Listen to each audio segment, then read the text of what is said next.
Ginataang kalabasa at sitaw naman ang tirada natin ngayong araw. Tara, samahan niyo ako magluto. Bali, meron nga palang 2 pirasong pork lempo. Ito nga pala yung pangsasahog natin sa ating ginataang kalabasa. Grabe yung sitaw, 4 na piraso, 20 pesos na.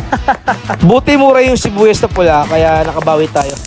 Nagpahit na pala ako ng mantika sa kuwali. Igisa natin yung bawang pati yung sibuyas. Lagay ko na rin pala yung pork lempo, tapos utay natin hanggang magkita nga pala yung itsura niya. Gamit tayo ng bagong alamang. Binibenta ko nga pala worth 125 pesos. Meron ka ng masarap na alamang.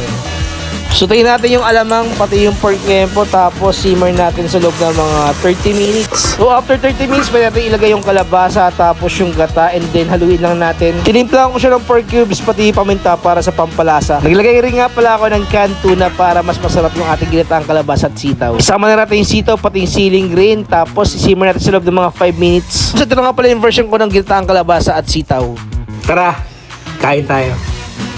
At syempre kapag nagustuhan mo yung video, don't forget to like. Tapos i-share mo na rin. Tapos ayun mga tol, mapapasayo ka. Sobrang sarap. Tapos ayun, hirap!